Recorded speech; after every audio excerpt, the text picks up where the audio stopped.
Hello दोस्तों, आप सभी का the logical Indian YouTube channel में बहुत बहुत स्वागत है।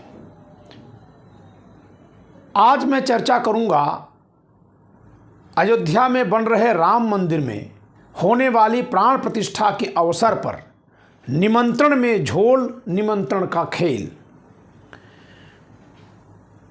ये चर्चा जो इलेक्ट्रॉनिक मीडिया में बहुत सारी बातें चल रही हैं उसके आधार पर मैं कर रहा हूं, यानी उसको लक्षित करके कर रहा हूं, न कि अयोध्या में जो राम मंदिर का निर्माण हो रहा है या उसमें जो प्राण प्रतिष्ठा हो रही है उस पर कर रहा हूं। यानी राम मंदिर के निर्माण और वहां होने वाली प्राण प्रतिष्ठा के अवसर पर मेरी कोई प्रतिक्रिया नहीं है, बल्कि टेलीविज़न के जरिए जो जनता में जहर घोला जा रहा है उस पर मैं अपने विचार देने के लिए इस वीडियो को प्रस्तुत कर रहा हूं।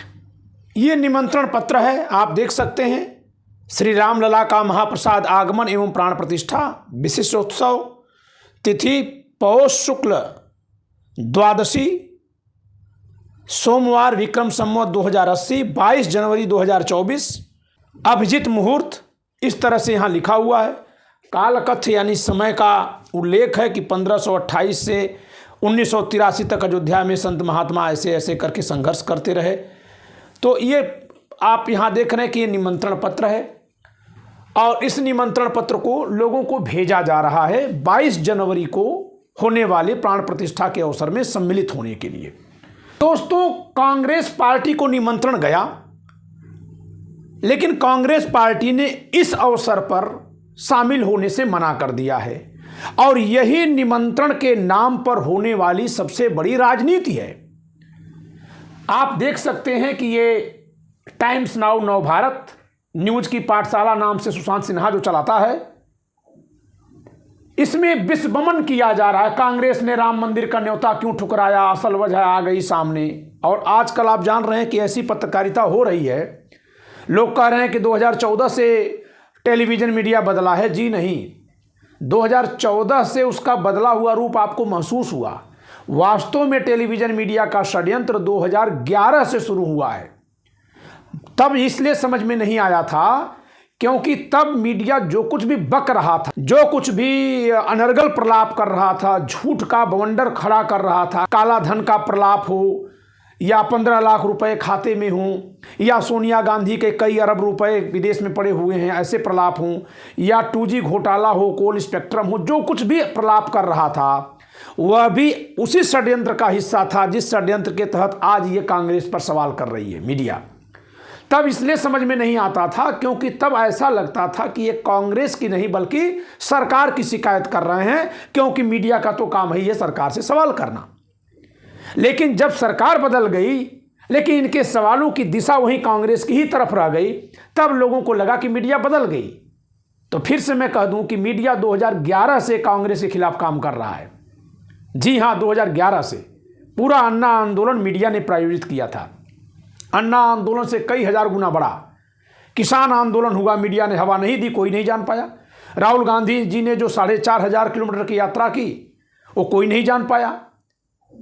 और उस समय कहीं स्मृति ईरानी जी अगर सिलेंडर लेकर बैठ जाती थी तो मीडिया हर जगह फैला देता था बात को। यानी ये तभी से चल रहा है। खैर, अब मैं पूछ रहा हूं इस मीडिया वाले से, सुशांत सिन्हा से और गोदी मीडिया से, मोदी मीडिया से, भाजपा के समर्थक मीडिया से, राम मंदिर में जो लोग नहीं आना चाह रहे हैं उनके ऊपर तोहमतें मढ़ने वाली बात उठाने वाली मीडिया से कि इन दोनों महान शख्सियतों को निमंत्रण क्यों नहीं गया है। ये वर्तमान राष्ट्रपति हैं भारत की श्रीमती द्रौपदी मुर्मू जी, इनको निमंत्रण क्यों नहीं गया? क्यों इनको रामलला नहीं पुकार रहे हैं? आखिर कांग्रेस ने जब मना कर दिया आने से, यह कहकर कि यह राजनीतिक कार्यक्रम है न कि धार्मिक, तब यह कहना कि रामलला का अपमान कर दिया। ठीक, रामलला का अपमान किया, यानी जिन्होंने निमंत्रण बांटा चुन चुन कर, गिन गिन कर, देख देख कर, उनके षड्यंत्र का खुलासा नहीं किया कांग्रेस ने, बल्कि रामलला का अपमान हो गया। निमंत्रण रामलला तो दे नहीं रहे थे, निमंत्रण तो दे रहे थे राजनीतिक लोग, नहीं तो उद्धव ठाकरे को निमंत्रण गया होता। क्योंकि रामलला के आंदोलन में जो सबसे बढ़ चढ़ करके भाग लेने वाले लोग हैं उसमें शिवसेना है, उद्धव ठाकरे हैं, बाला साहब ठाकरे थे, उनको निमंत्रण नहीं गया। कांग्रेस को निमंत्रण गया, सीपीएम को निमंत्रण गया। तो अगर उनके न जाने पर रामलला नाराज हो जा रहे हैं, रामलला का ये श्राप लग जा रहा है, तो क्या रामलला इन लोगों को निमंत्रण नहीं दिए हैं? धर्म की राजनीति करने वाले नेताओं से सवाल होना चाहिए कि क्या हमारे पूर्व राष्ट्रपति रामनाथ कोविंद जी को और वर्तमान राष्ट्रपति महामहिम श्रीमती द्रौपदी मुर्मू जी को रामलला अपने यहां नहीं बुलाना चाह रहे हैं? इस अवसर पर क्यों नहीं इनको निमंत्रण गया? क्या रामलला सिर्फ कांग्रेस के नेताओं को और सीपीएम के नेताओं को याद कर रहे हैं? इसीलिए मैं कह रहा हूं कि निमंत्रण का खेल है, निमंत्रण में झोल है। और कुछ नाम दिखाता हूं दोस्तों, जरा इनको देखिए।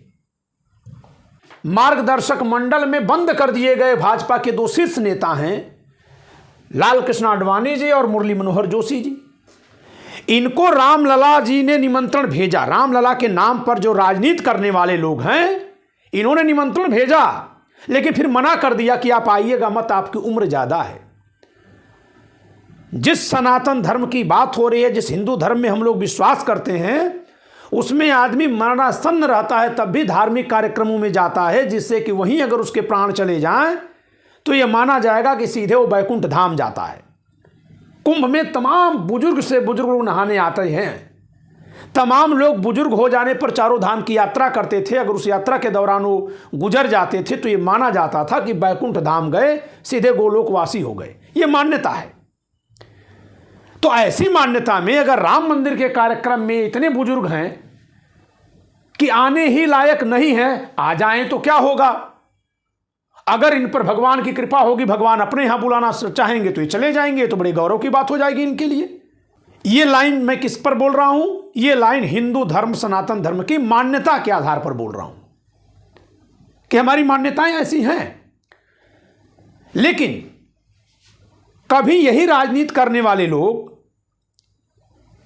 नोटबंदी के दौरान नोट बदलवाने की लाइन में किसी बुजुर्ग महिला को, माताजी को लगा देते हैं और उनकी वीडियो पूरे देश में चली जाती है। न जाने कितने बुजुर्गों ने दम तोड़ दिया था नोटबंदी में, बैंकों के सामने लगी कतार में खड़े खड़े।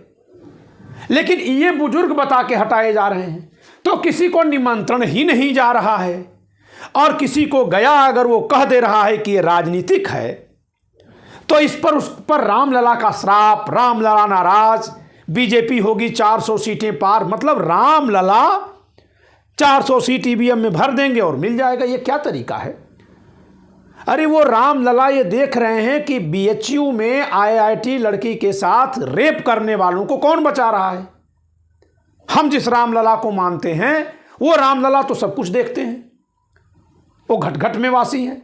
वो ये देख रहे हैं कि बिल्किस बानो के पेट में पल रहे गर्भ को किसने मारा, उसकी 2.5 साल की बच्ची को पटक पटक कर जमीन पर किसने मारा, और फिर उन मारने वाले गुनहगारों को जिनको सजा देनी थी वो सत्ता में रह करके कैसे सत्ता का दुरुपयोग करके छोड़ दिए।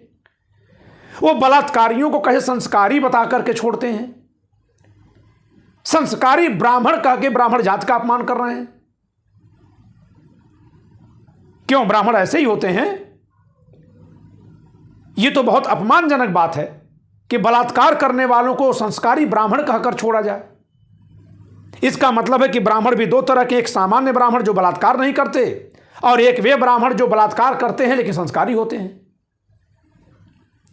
तो ऐसा कुछ कहने करने वालों को रामलला देख रहे हैं। सवाल यह बनता है कि हमारी महामहिम राष्ट्रपति द्रौपदी मुर्मू जी को निमंत्रण न भेजना क्या रामलला के नाम पर जो वहां से निमंत्रण भेज रहे हैं उनकी दूषित मानसिकता को प्रकट नहीं करता?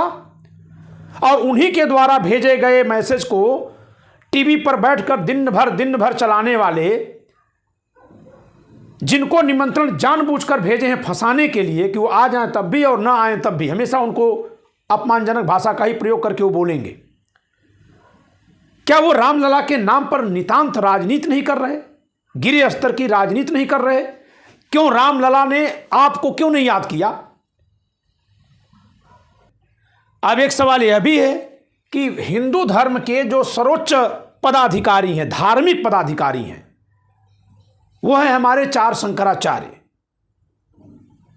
और इन चारों ही लोगों ने आने से मना कर दिया है यह कहकर कि मंदिर का अधूरा निर्माण है तो प्राण प्रतिष्ठा का कार्यक्रम कैसे? दूसरा इनका आरोप है कि यह धार्मिक कार्य है, इसको धर्म के प्रमुख कराएंगे, यह सरकार का कार्य नहीं है कि जिसको सरकार के प्रमुख करवाएं। यह तो बहुत अच्छा तर्क है कि संविधान की सत्ता अलग है और धर्म की सत्ता अलग है। क्यों? क्योंकि संविधान की सत्ता पूरे देश को चलाती है, जबकि धर्म की जो मान्यताएं हैं वो उस धर्म के लोग ही मानते हैं, अन्य धर्मावलंबी नहीं मानते। इसलिए संविधान के आधार पर जो सत्ता बनी है उसके प्रमुख को इन कार्यक्रमों से दूर रहना चाहिए, और इसी नाते इनका विरोध है कि राजनीतिक व्यक्ति को यह कार्यक्रम नहीं करना चाहिए। यह धार्मिक कार्यक्रम है, इसको धार्मिक प्रमुख लोग करेंगे। तो कहने का अर्थ यह है दोस्तों कि निमंत्रण के नाम पर जो राजनीति की जा रही है, निमंत्रण के नाम पर जो खेल किया जा रहा है उसमें बहुत झोल है, और यह दिखा रहा है कि यह विशुद्ध रूप से राजनीतिक हथकंडा है। सिर्फ और सिर्फ यह राजनीतिक हथकंडा है जिससे एक हवा बनाई जा सके, जिससे अन्य जरूरी मुद्दों पर से जनता का ध्यान हटाया जा सके, और जिससे विपक्ष की सबसे बड़ी पार्टी के रूप में कांग्रेस जो खड़ी है उसको बदनाम किया जा सके। लेकिन द्रौपदी मुर्मू जी का न बुलाया जाना, शंकराचार्यों का मना कर देना, ये दो ऐसे सवाल हैं कि वो बीजेपी से हमेशा पूछे जाते रहेंगे, और इनका उत्तर दे पाना बीजेपी के लिए एक राजनीतिक पार्टी के रूप में संभव नहीं है। तो इस वीडियो में इतना ही। आप वीडियो को लाइक करें, शेयर करें, और चैनल अगर सब्सक्राइब न किए हो तो सब्सक्राइब करें। धन्यवाद।